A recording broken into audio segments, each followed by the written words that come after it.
Welcome back to Fireside Giants. I'm your host, Alex Wilson, and today I want to give a little update on the wide receiver corps and kind of talk about them being secure and if we can trust them and rely on them in 2020, especially with a new head coach in Joe Judge and offensive coordinator in Jason Garrett. What should we expect from them and if they should make some changes this offseason, especially with guys like Golden Tate. And I know some people may be confused about his cap hit situation, especially after being suspended for the first 4 games due to PED usage.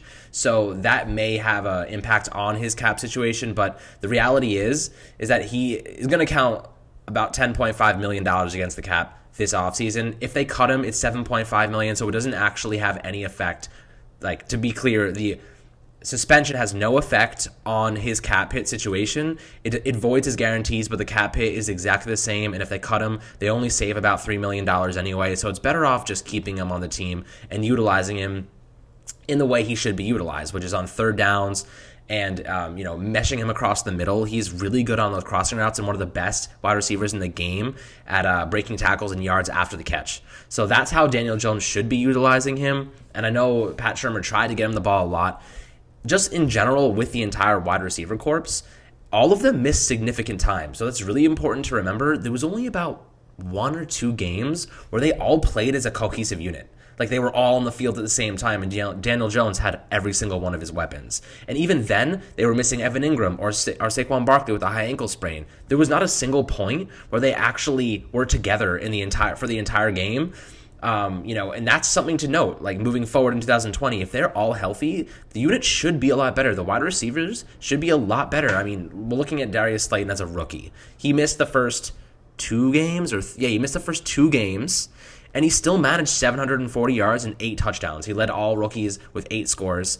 And that's pretty impressive, especially after missing the first 2 games. He led the entire team in receiving yards and touchdowns. So as a rookie, I'm really excited to see what he has moving forward. And he has a lot of talent. Like, I remember when he first came in to rookie minicamp, he couldn't catch a single ball. The guy was dropping every single thing that came his direction. And I remember thinking, did we mess up with this guy? And he's only a 5th round pick, so it's not like it's that big of a deal if he flops.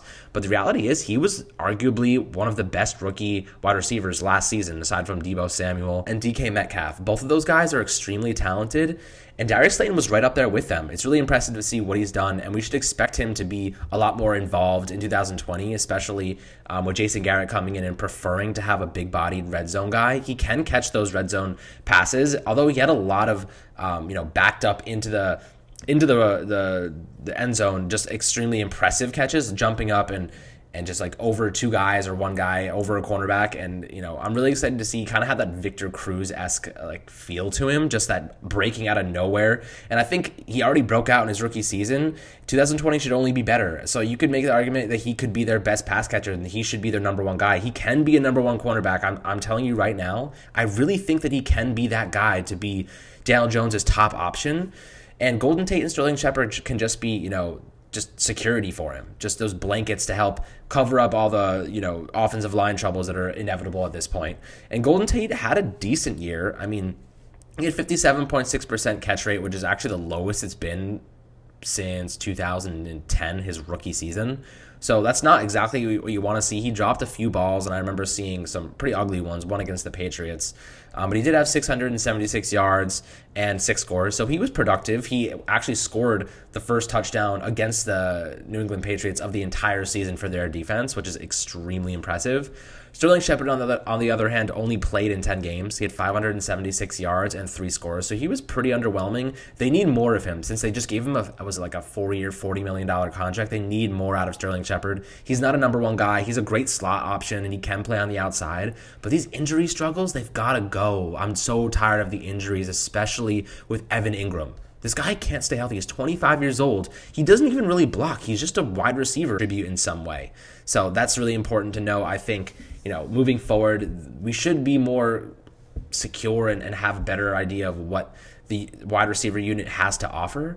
But they need to be healthy. That's the bottom line. They need to be healthy for Daniel Jones because Daniel Jones can't do it with, these long lost receivers they're plucking off the streets. I feel like I could have filled in, and I'm only 5'8" and 162 pounds, and I probably could have been better than half those guys. So it's pretty essential that they remain healthy, and Daniel Jones has the units and the arsenal of the weapons to actually function as a franchise quarterback, because that's what we need him to do.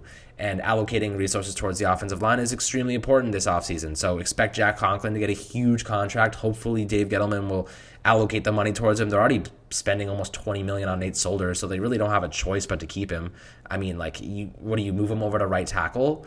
I mean, it's an option, but I don't really think moving over to right tackle actually makes him any better, because it requires an entire, skill set overhaul. It's not the same position. People think it's really easy to just move a guy from left tackle over to right tackle. It doesn't really make sense. Like, it's a much harder to do than you would think. So I think keeping him at left tackle, I spoke in another video recently about how Solder was dealing with his child has cancer. Like, he was going to Boston, driving to Boston all the time to get him treatment. So keep that in mind. He was dealing with a lot of personal issues, versed in how to drop back as a quarterback in the NFL, especially with the offensive line playing like it was. He was all over the place. So having that consistency is essential, especially for the offensive line to know exactly what's going on. However, the offense changing with Jason Garrett coming in, it's going to be a little difficult for them to adapt, but we'll see how it goes. And as for the wide receiver corps, the last thing I want to talk about is one option I really love in the NFL draft. The upcoming draft offers a guy who is massive. This guy is the perfect wide receiver for Jason Garrett. He loves those big-bodied red zone targets. And like Dez Bryant, this guy can fill that role perfectly. Chase Claypool out of Notre Dame, this kid is huge. 6'4", 229 pounds. He had 1,037 yards and 13 touchdown catches last year. That's incredible. 13 touchdown catches. In Notre Dame, I don't even know who their quarterback was. So that's really important to note. This guy can be something extremely special. We should keep an eye on him, especially during the combine. He's not the fastest guy out there, but the reality is, if you throw him the ball, he's probably coming down with it. So that's like a really big point.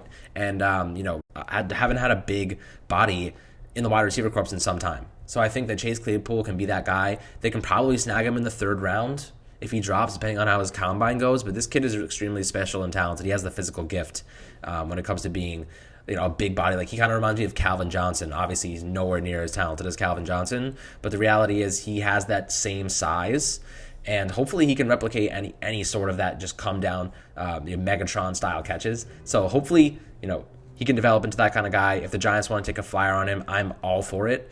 But generally, we'll see what happens with the wide receiver corps. It's really interesting just in the strength and conditioning coaches. So hopefully they can stay healthy in 2020. That's the big thing here. And we can pray to the football gods as much as we want, but they haven't been too friendly to the Giants very much in the past few seasons. So hopefully Joe Judge is the answer. Jason Garrett can make sure this offense operates to the fullest of its capabilities.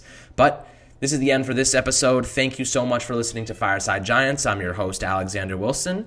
And tune into our podcast on Mondays. We release them on Tuesdays. I want to get your questions and more incorporation with you guys. So please make sure to leave a comment below. I'll be answering all of them as always. And hit subscribe, please. We're going to be pushing up so much good content, and I really don't want you guys to miss out on any of it. We're going to be covering free agency, draft prospects, and throughout the season. So this is going to be a constant thing, and I hope to do really awesome things with this and get some players on here eventually and some really cool interviews. So thank you for listening, and have a wonderful rest of your day.